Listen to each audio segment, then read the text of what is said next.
beidzot paturpināsim mūsu tēvu un dēlu projektu. Un šis ir laikam viens no tiem, kur visvairāk tika prasīts, kuri palicis tēva un dēla projekti un tā tālāk. Bet šobrīd mēs sāksim citu projektu, un es pastāstīšu, kur palika iepriekšējais, kas ko kā. Viss tiks pastāstīts tā, lai nav nekādas domstarpības un vienkārši projekts nekur nepazūd. Jā. Un mums ir ieradies arī Adrians. Čau visiem. Jā. Un Adrianam īstenībā jau ir tiesības. Cik ilgi tev jau ir? Šobrīd drīz jau būs 9 mēneši. Nu, redz. Jau 9 mēneši ir tiesības, visu laiku braukā, bet tūlīt parādīsim, ar kādu automašīnu tad viņš braukā.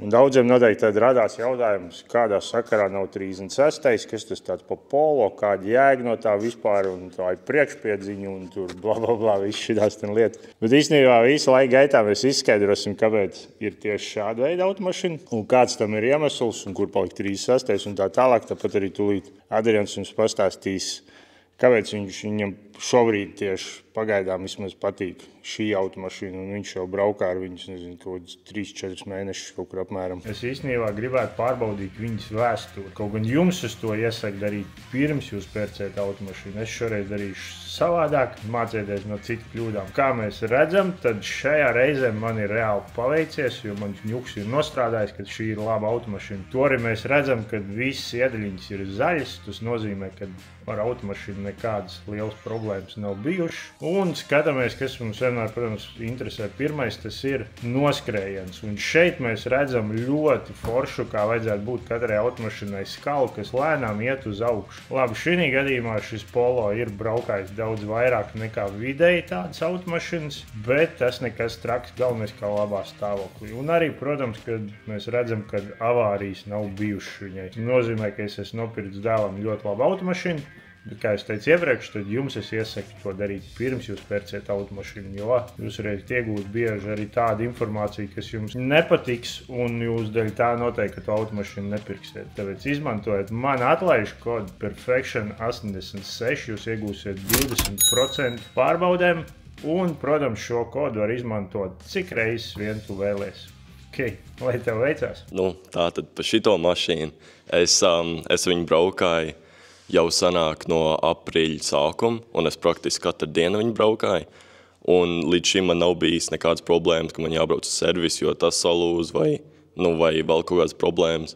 Bet, Cik apmēram 1000 jūs nobrauc? Man liekas, drīz būs 5000 kilometri ar šito. Un es pa lielam tikai braukāju pa pilsētu, ir sanācis reizi uz Rīgu vai Klaipēdu vai kaut ko tādu. Bet, un viena ļoti liela lieta, ko es varu pateikt par šo mašīnu, viņi ir ļoti ekonomiski. Tā kā, ja nemaldos, ir apmēram 4 litri uz 100. Un šajā ekonomijā tas ir, tā ir ļoti laba lieta. Un, piemēram, man sanāca tā, kad es braucu uz Rīgas, ielēju savu pilnu bāku, tas maksā kaut kāds 70 eiro, ja nemaldos. Aizbraucu tur un atpakaļ, un man tikai ceturdaļa no bākas iziet. Tā kā tas vispār ļoti laba lieta. Automašīna, kā teikt, pilda savu funkciju, un vedā jūs no punkta A uz punktu B, tur, kur jums vajag. Nevis nopērkot vecu automašīnu, kur arī ir daudz degvielu, bieži jāved uz servisiem, tad sanāk, ka beigās jūs, kā teikt, pildiet funkciju priekš automašīnas. Tās divas atšķirīgas lietas. Tāpēc, bet par to nedaudz vēlāk. Tātad šodien tādas pārmaiņas mēs taisīsim. Nebūs nekas tur baigi milzīgs. Pārkrāsosim visu mašīnu uz citu krāsu. Tā mēs uzliksim šito jauno buferu, to, protams, vajadzēs nokrāsot. Viss šitās lietas pie reizes tā, lai uzreiz smukāk. Uzliksim mēs īstenībā GTI, priekšējo, Polo GTI, priekšējo buferi, restes un priekšējo lūpiņu arī, ko mēs nopirkām no ProTuning. Viņiem lielais paldies par super ātro piegādi.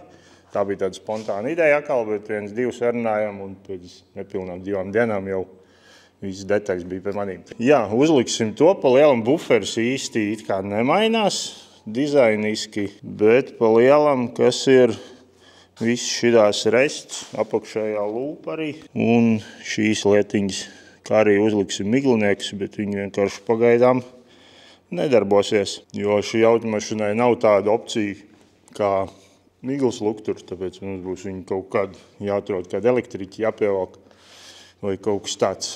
Jā, tā kā izmaiņas nebūs baigi lielās, vizuāli būs it kā liels, bet tā visā visumā tas nebūs nekas traks. Un iespējams, jo šī pašā laikā arī varbūt atradīsim kādus nedaudz simpātiskākus diskus. Tā kā, ja kādam īstenībā ir varbūt pārdošanā kaut kādi smuki diski priekš polo uz 15, laikam, vai 16, cik viņi ir, lai riepas mums nebūtu jāmaina, jo mums ir ziemas riepas jau 15. Tad droši dodiet ziņu.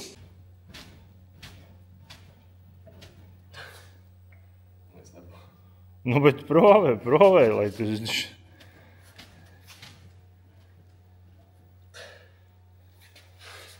Nu, cik viegli dzīvu mehāniķiem.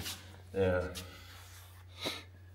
Nu, ko tagad tālāk darīs, ja nevar atvilkt? Ko? Es nezinu. Nu, redz, mums jau pirmie saucamie iepisieni nevar atvilkt skrūvus vaļā. Bet, nu, jā, redz, tā ir, ka cilvēki īstenībā pārāk skrūvus, tas nav labi. Jo, ja cevišķi uz ceļu paliek šitā, tad ir vispār liels problēmas.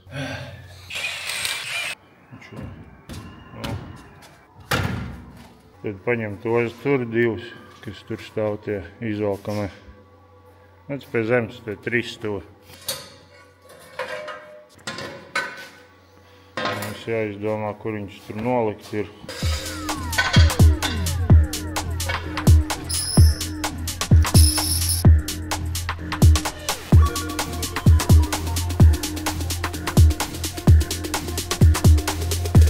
Tad noteikti nākamais solis būs izskrūvēt ārā paspārņus.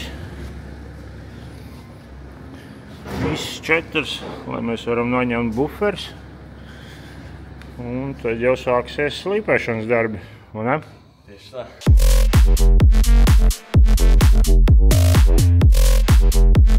Nu, tā neliels progresa update. Buferis nost, paspārņi ārā, riteņi nost. Tagad Adrians aplīmēs durvju apakš, 2 reizes mums skoču uzlīmēs, lai slīpējot sliekšņus, tur nedaudz rūs virspusēji. To noņems noslīpēs, lai neaizķert tur, kur nevajag. Tad noņemsim aizmugurējo buferu, lukturus. Tad, kad būs viss šitas saslīpēts, abas puses, tad ko darīs? Tad slīpēs tālāk. Jā. Tad mēs ķersimies klāt, noņemsim duru apšūmus, moldingus, visas tādas lietas, kas ir noņemams, ņemsim nost. Arī īstenībā lukturs būs jānolako, lai ir forši, izskatās kā svaigi. Kaut gan tā ir ļoti labi. Šis tāds bišķi sliktāks. Bet būs viss tāds fresh. Arī noteikti supports jānopūž būs iespējams, lai ir smukāk. Nu, tā kaut kādīgi. Īstenībā darba diezgan daudz mums te. Bet, nu, neko, būs pa smuko pēc tam. Īstenībā tev laiks tēd ierakstīt komentārā, kādu domā, kādu krāsu Adrians ir izvēlējies šitai automašinai.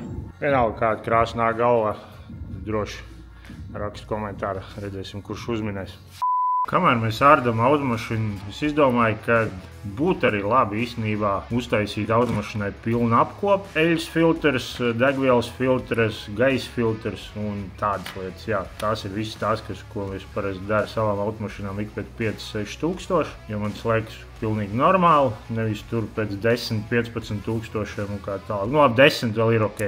Es esmu bišķiņ tāds apsēsts, tāpēc es daru to daudz ātrāk. Kā daudz no jums zina, tad Trodo ir man kanāla sens draugs, un tāpēc arī es pie viņiem iepērkos. Un tas nav tikai tāpēc es neiepērkos, bet viņiem arī ir īstenībā ļoti, ļoti labas cenas. Brīžiem pat tiešām pašas labākās Latvijā. Super ātra piegāde. Ja tu izmantos manu kodu Perfection25, un iepirksies virs 50 eiro, tad tev piegāde būs pilnībā par velti uz tevis izvēlēto pakomātu. Iekonomē naudu un iekonomē laiku. Tas ir ļoti svarīgi mūsdienās, kā visi jūs to ziniet.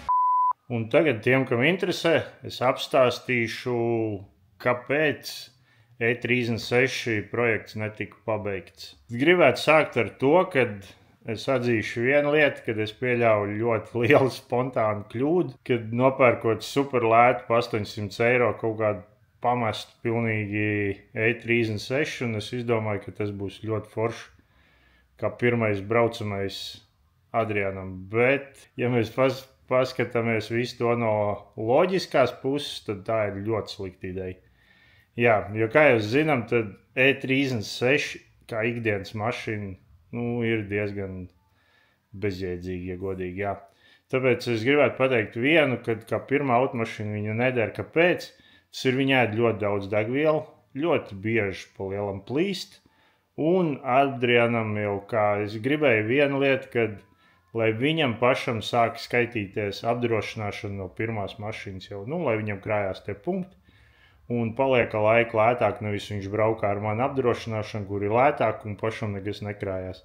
Jā, tā ir viena lieta, un otra lieta ir, kad viņš ir samērā ļoti patstāvīgs un iztiek ar to naudu, ko es dodu kabatas naudu viņam katru nedēļu. Jā, un tad sanāk beigās, kad pa lielam viņam visa nauda aiziet vienkārši automašīnā, degvielās, apdrošināšanās un tās lietās, tāpēc tas man likās, kad ir ļoti bezjēdzīgi, un arī viņš nekur tālu nevar aizbraukt īsti un visas tās lietas. Tāpēc tika pieņemts lēmums, ka to projektu mēs pametām 36. Daudz ko sadarījām, viņu beigās uztaisīja tā, ka pa lielam priekš apskats, un tad viņš tika pārdots vienam otram Perekupičikam un tika aizmirsts. Jā. Un tad, protams, nopirku šo Polo, jo šī ir superīga pirmā automašīna, kur uzkrāt apdrošināšanu, ļoti lēta apdrošināšana. Kaut gan viņam īstenībā uz pusgada apdrošināšana maksās 186 eiro laikam. Un uz E36 viņam būtu kaut kāda 50-60 eiro mēnesī. Jā, kā pirmai mašīnai, tas ir daudz. Un tāpēc ar šo automašīnu viņš braukā ļoti daudz. Un tas arī viņam, kā teikt, nesit tik daudz pa kabatu. Tāpēc arī tika pieņemts tāds lēmums. Sorry visiem, ka tas nenovedām līdz galam, bet būs daudz citu projektu. Un turpinam video un beidzam bēdāties. Davai!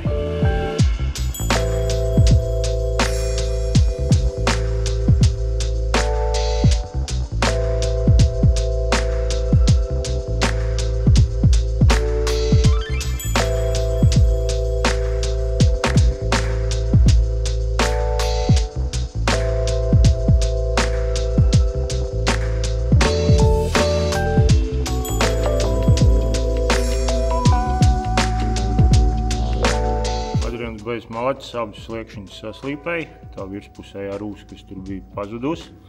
Tos pēc tam sasmērēsim, apstrādāsim, nopūdīsim pirms krāsošanas, bet ēdriku izskatās, ka arī šeit būs bišķiņi, te kaut kāda minimāla rūsiņa gar malu. Te arī tādi maziņi kaisjaki ir. Tos arī Adrians izslīpēs. Mums te jau bijis kāds piekrāsojis, ko redzēt. Ka tā izskatās, kad salaižu kaut kādu bišķiņas piekrāsot, uzreiz tā krāsa tāda izskatās normāli iet un aiziet savādāk. Jā, tā kā to vēl ir, noteikti otrā pusē kaut kas līdzīgs. Un te ir bišķiņa labāk, bet te arī vajadzēs izslīpēt kārtīgi šitos. Un te ir mazāk. Jā, un mums ir priekšējos spārns. Tā kā slīpēšana darba turpinās.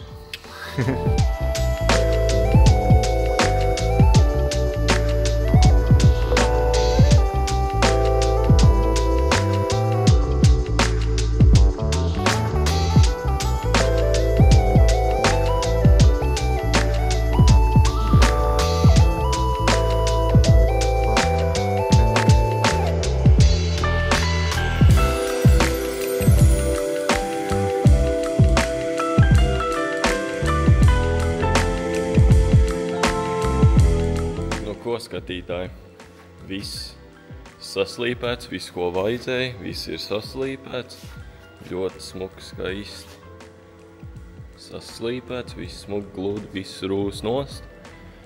Un tagad turpināsim ar kaputu, jo es nezinu, vai var redzēt uz kameras tik labi, bet tur ir ļoti daudz izsitumi. Tos visu vajag izslīpēt. Ļoti nesmuk šobrīd, bet es domāju, ar kādu laiku tur paslīpēšanu viņš būs ļoti skaists un gatavs krāsošanai.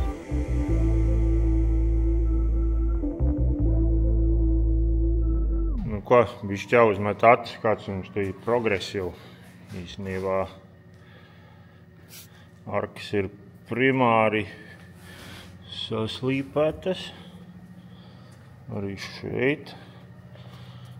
Tad kapotam jānoslīpē visi atsitumi. Arī šeit jau ir. Vēl noteikti, ka dažas vietas kaut kādas maziņās ir jāpieš pakta, lai vismaz vienu reizi uzlaidīs pa virs.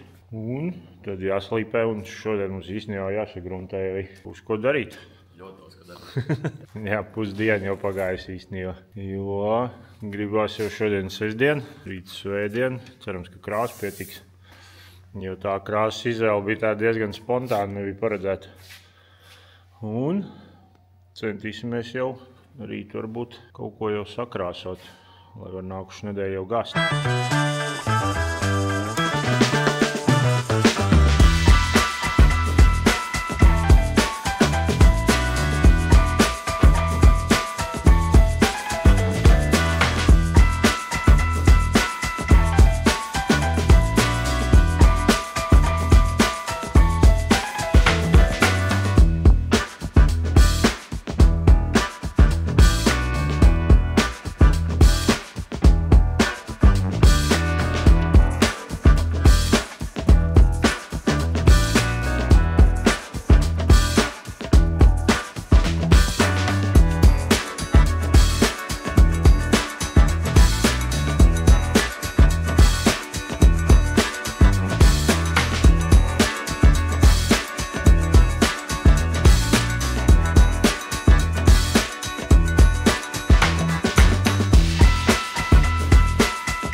Tad tā, pa lielam viss saslīpēt.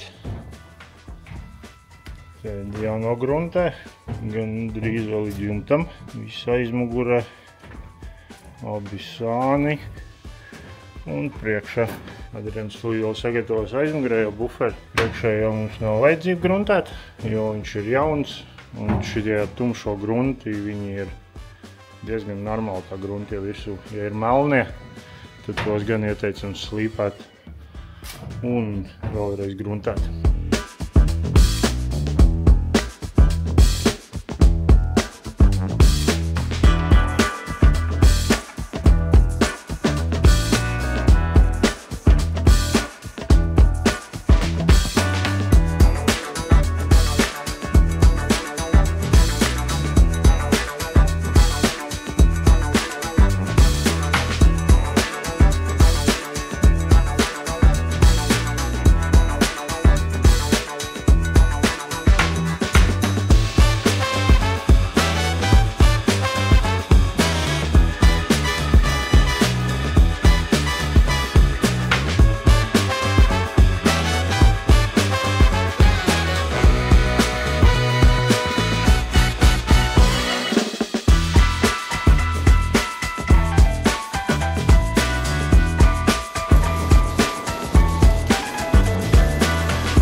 Baigi labi, esam norukājuši.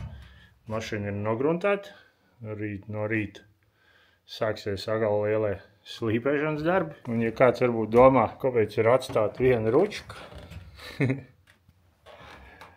tad, jā, viņi ir atstāti, jo kāds jau pirms tam ir tur ņēmies un sačakarējis mehānismu. Un tur vienīgais veids, kā izņemt tādu ručku, izdarīt ir, tad jālauž kopā tur laikam salīmēts vai kaut kas tāds, kad gadījumā mēģināšu nokrāsot tā, kā ir. Ja nesanāks, tad, protams, mēs kaut kad dabūsim to ručku mainīt un tad jāpasūt jauns mehānisms un tā tālāk, jā. Tā kā īstenībā šī būs pirmā reize, kad es mēģināšu nokrāsot ručku uz mašīnas, tā kā man būs arī tāds neliels challenge. Iesim pasīties, ko mums Adrians dara. Ko Adrians dara? Slīpē vēl joprojām. Vēl joprojām slīpē. Jauno buferu jau gatavo krāsošanai. Dažas detaļas arī, ko nevajadzēja gruntāt. Un kā tev liekas, būs viss šitas to vērts? Es teiktu, ka jā. Un tagad, es domāju, ka tas beigu rezultāts būs riktīgi skaists un riktīgi vērts par visiem darbiem. Tā kā, jā, es nevaru sagaidīt. Jā, šī ir tāda trakā ideja, ko mēģina realizēt ļoti ātri, kas ir īstenībā ļoti nogurdinoši, ja mēģina šitādus darbus darīt tādā mērkaķa ātrumā. Jā, bet neko. Cerams, ka būs viss tā, kā tam ir jābūt un izskatīsies pasmuko. Tad jau gaidām rītdien un slīpējam, un tad arī būs redzama krāsa, bet to noteikti, ka tad jau nākošajā sērijā. Davai, čau!